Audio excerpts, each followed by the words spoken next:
If you're regularly touching the leaves of your succulents, keeping them out of the sun or watering once a year, then your plants will never have the chance to thrive. I've got all the tips you need and all the mistakes to avoid to help you have the best succulents possible. And this video is sponsored by Squarespace.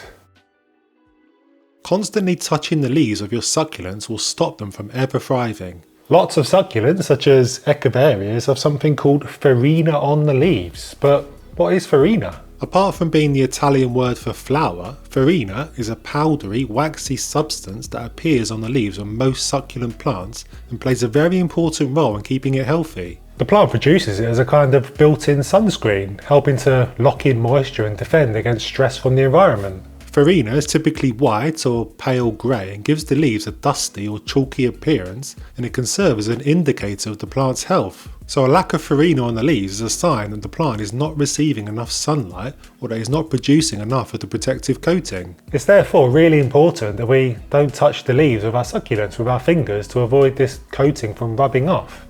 This weakens the plant and makes it more vulnerable to nasties such as sunburn, dehydration and fungal infections. This is especially true if the leaves are touched with wet hands, which can introduce excess moisture and increase the risk of disease. It is possible for farina to grow back, but it usually takes a really long time, depending on how much light and humidity the plant is receiving. You're more likely to see that leaf fall off before the farina has had a chance to regrow.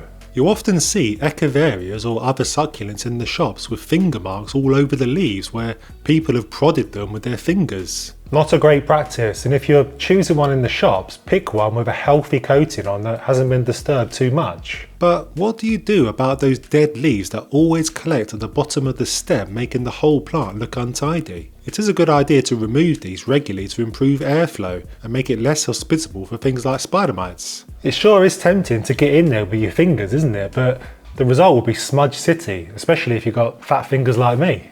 I've got just the tool though. I picked up these extra long tweezers as part of a terrarium care pack, and they're perfect for getting in there with as little upheaval as possible. So I mentioned that farina can grow back, but it depends on the light that your plant is receiving. So let's unpack light some more. If you're not keeping your succulent in full sun, then I'm afraid it will never thrive. When it comes to houseplants, the common advice is to keep them away from direct sun, isn't it, to prevent leaf scorching? However, this advice doesn't apply to succulents, which are naturally arid growing plants that thrive in desert-like conditions with plenty of sunlight throughout the day. So to get the best growth, we should mimic their natural environment as much as possible by providing them with as much light as we can. If you have a south-facing window, then it's the perfect spot to place them so they can soak up the sun rays all day long. This will help your plants to produce flowers and new growth, rather than being confined to a dark corner of the room. Jade plants, for instance, should be kept in full sun to achieve that characteristic full bushy appearance with lots of stems and lots of leaves. A jade plant that is kept out of the sun will start to become quite leggy with small leaves and larger spaces between each leaf on the stem, which is not ideal. I keep my succulents here in my southwest facing conservatory, and every year my echeverias bloom all spring. If your echeveria has never flowered, then chances are it's not in a bright enough spot. Now the brighter and warmer a spot you keep your succulent in will directly impact how much water you need to give your plant. Keep it on a south facing window and you'll need to water it more frequently than if you keep it on an east facing window. Watering succulents is a bit of a tricky thing. It's hard to know when exactly to water your plant, isn't it? You've no doubt read lots of warnings not to give them too much water. The problem is newcomers to succulent care often mistakenly believe that their plants never need watering. This misconception comes from the idea that succulents need barely any water and can be left untouched on a windowsill for months on end. This is a surefire way to send yours on a one-way ticket to the compost bin. Before we get into the nitty-gritty, are you looking to build a beautiful website, start an online store, or even create a portfolio to showcase your work? If you are, then today's video sponsor, Squarespace, has everything you need. I've been using Squarespace to set up and manage my website for a couple of years now, and I really have found it a breeze to use. They've got absolutely tons of templates for you to choose from to help you get started, and their grid system is perfect and lets you drop in any text and images you need to create a stunning website in just minutes. Squarespace gives you powerful analytics and marketing tools to help you grow your online presence. Plus, you've got AI to call on to help you easily create your website. It really is dead easy to use. Head to squarespace.com to start your free trial today, and when you're ready to launch, use code Sheffield for 10% off your first purchase of a website or a domain. So while succulents do require less water than aroids like philodendrons or alocasias, they still need water to grow properly. They store water in their thick leaves and stems, but if they go without water for ages, the water in the leaves will just deplete, causing them to shrink and shrivel until they die and fall off. To prevent this, we need to nail watering as best as we can. So like I say, I keep my succulents in my sunny conservatory where they receive plenty of afternoon sunlight. It's the brightest and warmest spot in my house. This means the soil and leaves and stems dry out quicker than if they were kept in a north-facing spot. So during summer, I water them probably every 2 weeks, and during winter I water them every couple of months. This frequency might surprise you, but it's crucial to keep your plants hydrated. But this is my house and my climate, it may well be different for you. The first step to know when to water your succulent is to check the soil, but how do we check the soil without touching the leaves and rubbing off the farina? Well, a moisture meter will be your best friend. Stick it in the soil a few times to get a good read, and water when the probe says dry. If there is any moisture at all, then I leave it another week until I check again. It is important to keep on top of probing your succulent because just because the soil is dry, it doesn't necessarily mean that it's ready for a drink. There could still be plenty of water in the leaves and trunk, so it might not be ready for more. So I tend to check every weekend. By keeping on top of probing, you know exactly when the soil is drying out. As soon as it has, I generally wait another few days before watering to allow the leaves and trunk some time to dry out a bit so they're not taking on too much water. This is the cautious approach to take. Be careful not to wait too long though, as your succulent's leaves will start to shrink too much.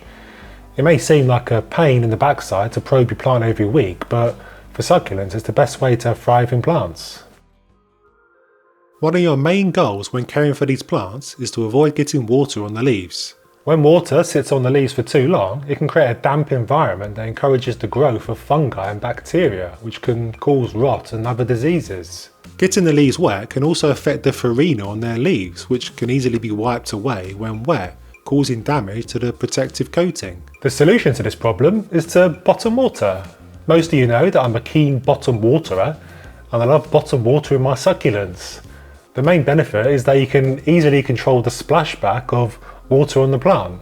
When you water your succulent, it's easy to splash water onto the leaves, whereas with bottom watering, you can simply lift the plant out of the decorative pot, add water and put the plant back. It will then be able to wick up water through the soil because of the drainage holes at the bottom of the plastic nursery pot. This wick action also ensures an even watering of the plant with no dry patches in the soil, which is more likely with top watering.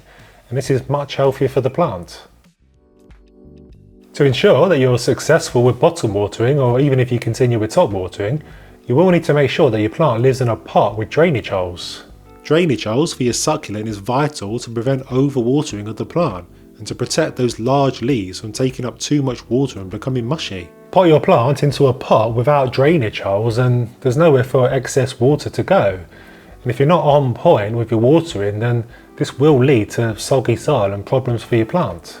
I always keep my succulents in plastic nursery pots with drainage holes that then sit in decorative pots, and this allows me to control how much water the plant is taking up. Now, potting up your succulents into just compost or potting soil is one of the worst things you can do for it. The right soil for succulents is a well-draining mix that doesn't retain too much moisture. Succulents are native to arid regions where they grow in sandy, rocky soils that drain really quickly.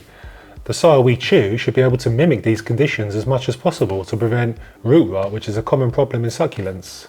A good mix typically includes sand, perlite and something like compost or coconut coir. These materials work together to create a soil that allows excess water to drain away quickly while still holding on to enough moisture to support the plant's growth. I make a simple mix myself of approximately 5 parts coconut coir to 3 or 4 parts perlite, nice and simple. The coconut coir retains water while the perlite gives aeration, but it's worth experimenting yourself to see what works in your home.